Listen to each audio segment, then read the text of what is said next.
Hi, guys. Welcome to another episode of the Autonomy Podcast. And I am pleased to welcome Mala today. How are you, Mala? Doing well. How are you? I'm doing well. Thank you very much. I really appreciate you taking the time off of your Friday to do this. Thank you very much. Absolutely. Tell us a little bit about your journey so far. You have started with us since, I would say, October. So that was around Diwali. So there was like these events happening and Christmas and all of that. So how's your journey going so far? Yeah, sure. So I actually wanted to get in better shape because my wedding was coming up in December at that time. It was a couple months away. The weather was getting colder. I knew I was going to get a little bit lazier just in terms of working out and things like that. So I thought I needed more accountability. I saw some videos online from the company, just kind of really good tips on whether it's Diwali or like other holidays. And I thought it was easy, actionable things, but I wanted to find out more, a stricter, like, I guess, regimen and things like that. I reached out and I was connected to my coach. So it's been really good so far. Nice. And what caught your attention about it? I felt like, this is interesting. I want to give that a shot. I think definitely the tailoring to South Asian culture, whether it's like the food or even examples of healthier options. Obviously, things like talking about the specific holidays that South Asians have in our various regions and Yeah. stuff like that. Yeah, that's absolutely important to be on track when those holidays come because they're going to come again, So it's important to be knowing how to deal with them. And I think also being a part of what depends, I guess, where in the world, but being a part of the various Halloween and Thanksgiving and Christmas, some of these other holidays that aren't necessarily tied to South Asian culture necessarily, but also those. So Absolutely makes sense because, living in America, South Asian community to be living abroad, you need to also adapt not only to your holidays, but also to the holidays of the country you're living at. exactly, yes. Yeah. All right. So you mentioned your wedding. So how did the wedding go back in December? Yeah, so a little bit maybe over the top because the Indian weddings are always a little crazy. But there was a wedding in India in December. It was several days. And then we also have a reception happening in March. So it's kind of both of these things. I think for the India wedding, I wanted to achieve certain goals, and that went really well. I was also able to, for the 2 weeks that I was in India, plan with my coach how to deal with some of the more cultural food, and not only the food, but maybe the changes in schedule and how crazy that can be. So that was really helpful. Yeah. And then now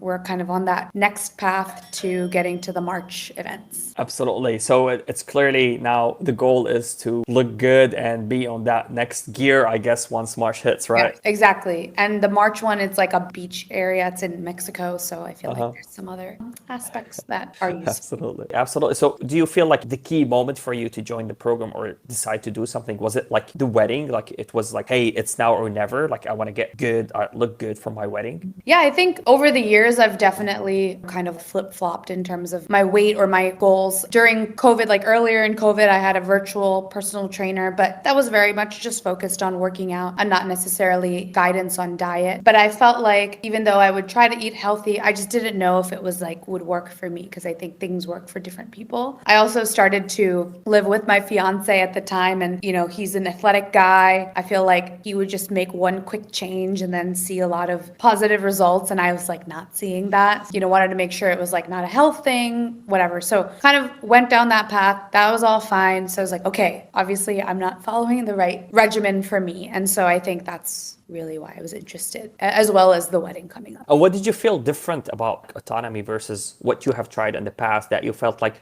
this is working. I can be consistent with this because it's sustainable. Yeah, I guess going back to the example of the personal trainer, that was nice for achieving some of my maybe like lifting goals or something like that. Maybe even like adding in some cardio or whatever. But it wasn't really about weight, and it wasn't really about some of these other goals. It was just workout related. And so I definitely wanted that nutrition aspect, but even then, nutrition resources out there, again, may not be geared toward South Asian diets. I definitely had the ability to like make my own stuff, but also, eat like Indian food or whatever it might be. So I think that's what drew me to autonomy. I think that ability Yeah. to do both. Oh, and I also really liked the idea that we have a coach that we're like constantly sort of updating on things. Yeah, it certainly adds a bit of a layer there to have, like, not also from a discipline or accountability point of view, but also guidance and support to know that you have somebody to ask questions or, like, things like that. Yes, definitely. And I think Yeah.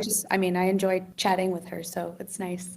Yeah, absolutely. Yeah, it's important to build that rapport with your coach because this is a journey. You have to build that trust and support from that person you're working with for a long time. Yes, for sure. Perfect. So let me ask you this also, Mala, like how long have you struggled kind of like weight loss, trying to be on and off? You mentioned from COVID and stuff. So was it since COVID or have you struggled as well before Yeah, that? so honestly, I'd say since I was quite young, I was in, I guess, what age was I? In my teens, like 14, 15. I felt like I was just heavier, definitely when it comes to sort of what the physician would say would definitely be overweight and such. And it didn't really like make sense to me because I felt like I was working out. My parents also kind of helped me with figuring out a healthier diet, but nothing would work. And so I ended up getting diagnosed with hypothyroid, then got on medication, and that really helped because then I could actually see results of working out or eating healthy. And I felt like, again, I was doing well for myself, definitely losing a lot of that weight from the stagnating sort of like metabolism as a result of the thyroid, and then leveled out at a certain point. Hit college. I think there was some like, again, a lot of different lifestyle changes associated with that, kind of flip-flopped again. I'm like now in my 30s, and so I feel like throughout the last, every probably 3 to 5 years, I felt, okay, I need to kind of get back onto this. And then I would maintain it for some time, but it was really workout focused. I would just try to work out a lot, maybe just cut down what I was eating, but not necessarily change what I was eating. But I will say the time so far with my coach and with autonomy, I feel, okay, I can actually see how to incorporate foods I like alongside maybe healthier additional options instead of trying to just like cut it out for like a couple months and then it's not as sustainable. I see. That's very interesting as well because it's not sustainable for us. There's no way we can be consistent in it, Right. Yeah. Exactly. Yeah. So So oh, sorry. I think just to kind of finish off the story. Yeah, college, grad school, whatever it is, again, flip flop every couple of years. Then COVID, I think, had the ability to kind of be at home and also cook and all of that more. And I think I was a bit more successful there, but then I still needed a bit more of a accountable push. And so that you can get to that next level. Yeah, this is very Yes. important. Yeah. Exactly. So that leads me to my next question, actually, Paula, is what were the strategies adopted by your coach? You're working with Dimple, right? That helped you stay on track or be consistent. So I think she's just been great at, I'll send her pictures of what I'm eating and whatever it is. And she has great guidance on the portions or swaps, even like kind of recipes and things like that. That's been nice. I think also planning ahead for when I have not just my wedding, but like attending other events and stuff like that, birthdays, whatever. I think it becomes a little bit difficult to plan on my own. So it's been nice to have her. Yeah, certainly great to have that strategy of what to do when we go to socials because it is not the same as being at home, right? Right. And then what I would do before, I think, before working with Dimple, oh, I have something coming up. Wait, there's also something else like the next weekend, the weekend after that. Let me just wait until there's this 2-month span when it's done and then I'll get back on track. But I feel like that obviously is also not very sustainable. So yeah. And it's just a cycle. We just keep going on. Right. I'm going to start after this. I'm going to start after that. And Right, then, right. yeah, it never ends because these events are just going to keep coming. We talked about in the beginning of the call, like, weddings are going to come, birthdays are going to come, Diwalis are going to come. What are we Right. going to do? For sure. I think it's been nice to at least rethink the process. And we've been working, another strategy we've been working maybe a bit more during the week, whether it's like more steps or cutting out carbs or something like that for just, again, short periods of time so that the weekend or whatever it is, I am able to relax a little bit more when it comes to some of the rules. Yeah, that's great. So you can have kind of enjoy your time on socials, like on the weekends, and still Yes. don't feel guilty at the end of the week, Exactly. Like, for example, this week I've been doing my 12,000 steps, but today is Valentine's Day, so we have some plans. weeks later. So Nice. yeah, stuff like that. That's awesome. And yeah, speaking about Valentine, like you going out, hanging out with the hubby, for example, what strategy is going to be adopted and you feel like you're ready to actually go and know what to do? Yes, exactly. I even expressed to him like what kinds of strategies I try to use, like, okay, more veggies, protein and carbs within reason and stuff like that. We used to maybe go out to a restaurant and just kind of order a bunch of stuff and then eat some of it and then there's leftovers. And then I think what we've started to do is like, okay, let's order less. Let's order some sides, some veggie sides or whatever it is. Definitely keep our plate with that and then kind of like work on some of the other stuff. And it's been really nice. Like we share items. We probably don't have as many leftovers or not at all. And then it's been good. And I'm vegetarian, but he's not. So like sometimes there may be some differences there, but we'll try to strategize, especially when we're sharing. Yeah, that's absolutely fantastic. Great to hear as well. And how do you feel the support you're getting from your husband throughout this journey, like 3 months, and he knows that you started this and the wedding's gonna come up in a couple months and then there's a receptions. How's it going? Yeah. As I mentioned before, he's quite athletic, just has always been. I haven't been as much, but he's been really supportive in terms of like we both started playing pickleball together on a league and then we'll try to go to the gym together and he's doing his thing, I'm doing my thing, but still kind of at the same time. And then actually for our wedding, as a gift, he got me this membership to this HIIT studio. So I'm able to do some workouts there. So it's been really nice. I think when it comes to food, we also will try to, again, strategize in terms of cooking. For example, the other day I made like a Mexican style bowl with veggies and salad and salsa and stuff like that. Yeah. And my protein was like a crumbled up Boca burger, but his protein, he had made some turkey earlier in the week and still being able to eat similar things, which is nice, something relatively new in the last 6 months, but then still supporting like our specific diets and goals and stuff. Yeah, that's great to hear. It's important to have that support from who's living with us, family, husband, so that we can also stay motivated throughout the journey. So that's really great to hear. Tell me, Mala, what do you feel like you have learned so far that you did not know about before joining the program? I think one of the main things, though I may have inadvertently, it worked, like something worked for me before, I just didn't know that was like why or that's what it was. So an example is kind of limiting some of the carb heavy meals that I have. Again, South Asian diet. Protein, yeah, sure, maybe, especially as a vegetarian, but the proportion of carbs to protein is probably not correct. And again, there's been times where I would restrict myself maybe too much and like I would see some progress, but again, not sustainable. But I've learned, I think, ways to make sure that that's sustainable. In the one plate method, for example, that Dimple and I have talked about, having veggies be that half and making sure I get that, then the protein quarter, the carb quarter or something. Instead of just forcing myself to have veggie salads with probably not much protein and definitely not much carbs. I was so hungry still and I would try to make up for that later. But being able to actually balance out the plate, taking pictures of it, honestly, whether it's for Dimple or not, it's helped me kind of keep track of what I've been eating too. So I think those are some of the main things for sure. Yeah, absolutely. And certainly it helps you stay consistent, having that layer of guidance and support as well as self-accountability, I would say. Because when you want to take an image of the meal, like you want it to look perfect and it's like, yeah, right, exactly. Absolutely. I don't want to be called out from my coach. I'm going to do it like really perfect. Oh my gosh. Yeah. No. Especially steps. I work from home. So sometimes I find it a struggle, especially if it's a busy day, to get my steps in. But now I've been doing like a stand-up desk type of thing, trying to get my steps in. Like, no, Dimple's going to be disappointed otherwise. But yeah. It certainly gets you motivated. Like at the end of the day, you want to do 12,000 steps and you look at your watch and it's like 10,000 steps. I need to get those 2K steps in. Exactly. Let me fit in. Like sometimes we're watching TV. The TV is like in that area. I'm like walking in front of it while my husband's, what are you doing? So yeah. That's fantastic. And that's, you felt that mindset when you started that program. Is that something that you will take on for the rest of your life as well? Yeah, I definitely think, especially when it comes to, all right, we have a few weeks of just like maintaining sort of our healthy lifestyle, weekends as well. Great. Okay, I have some like stuff coming up. All right, why don't we make sure I can enjoy it by maybe amping up some of that? So I think those are strategies I'll definitely continue in addition to just trying to overall be healthy. healthy. Absolutely. That's fantastic. Tell me a bit as well, Mala, like, for you being as a smaller woman as well, like other people of your same weight, like kind of struggle with losing weight because it's so hard to lose weight when you're around the 55 kg, but you still manage to shift weight down. How do you feel right now? And what do you feel is next for you? I think that really stems from, or like that's kind of the reason for my whole like flip-flopping. I think in the last, since probably my teen years, I've only probably lost the same like 10, 15 pounds.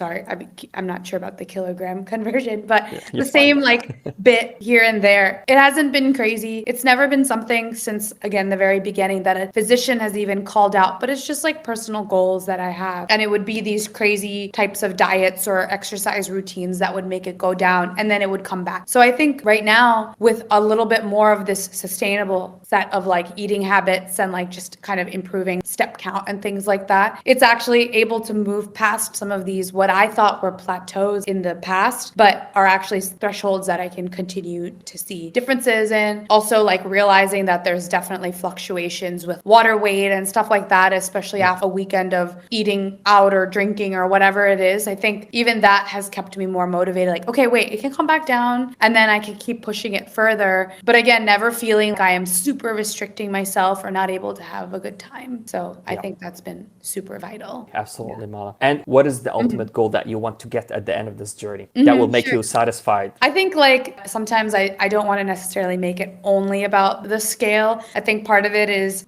perhaps how I feel in like my clothes, especially with like this next event coming up. I feel like some of the outfits I'm going to be wearing are more like summery or outdoor event related. And so making sure like my arms look toned and this and that. And I think a lot of it was definitely around not being able to like spot reduce certain areas, but overall perhaps losing fat or losing weight. And that's been nice to kind of see. And then also striving for that healthy look rather than just like a super skinny or super hungry look. I don't know how to describe it.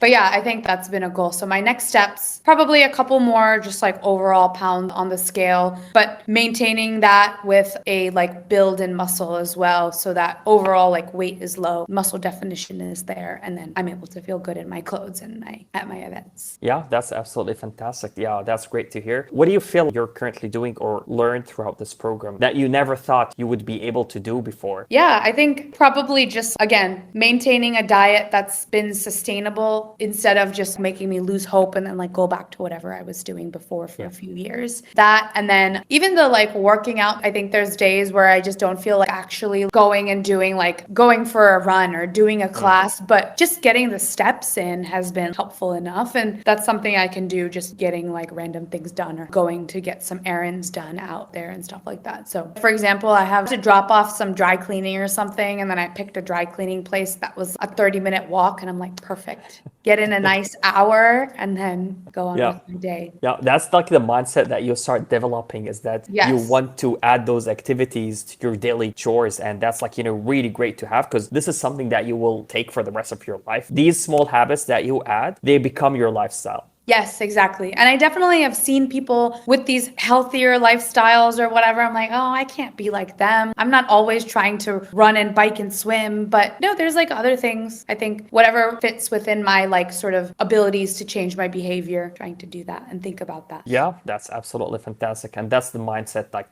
we want to learn every day. We want to improve every day, and never say never. Like, if you believe it, just do it. And then also another thing, I mean, this is silly, but my husband, he can, for example, if he wants to lock in, he can eat the same meal for like 4 years. I cannot do that. And so honestly, it's been a lot of cooking and prepping and such. And I never thought of myself as somebody who cooks that much. Like I maybe like put together some simple sandwich or something. But now I'm like trying to make it more creative, make it taste better, make whatever. So that's been cool too. Oh, that's awesome. Yeah, that's absolutely fantastic. And I'm really looking forward, I believe, like catching up with you maybe around the summer, like after the reception, and maybe have a part 2 of this episode episode with Mala as well to see how you're doing.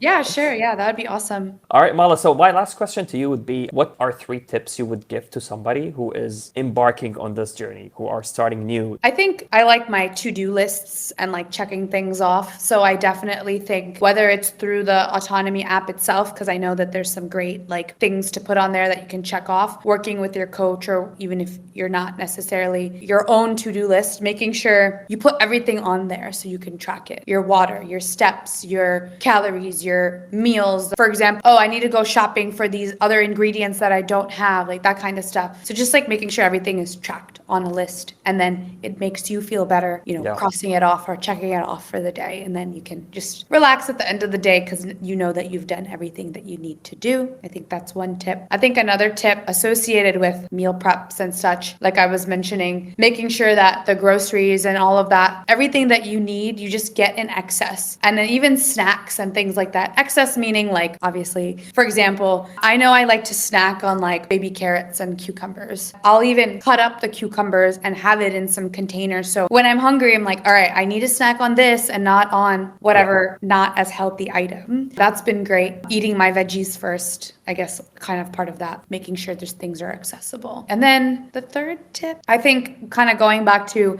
how I've built in steps into my day, there's the ability to take a meeting walking in place, or watching TV walking in place, or adding an errand that's like further away so that you have to get those steps in. Those have been really vital in me getting my 10 or 12,000, because otherwise I would think, okay, I have to go do a run to get these steps, and then I need to shower after that, and then I don't have time before dinner, and then I'm just not going to do it. I feel like, no, I think there's ways to just definitely build it in otherwise. So Yeah, those are definitely great tips to anyone starting a journey, because when you start something new, you're always like sometimes intimidated, like you don't know what to expect. For sure. All right, that's amazing to hear. Well, it was a pleasure to have you on this podcast, Mala, and really looking forward to the future, seeing how the reception is going to go, how we're going to get to the summer, and how we're going to transform with this program. Yeah, thank you so much. It's been great speaking with you. Perfect. Amazing. Wish you all the best, and we'll catch up later. Sounds great.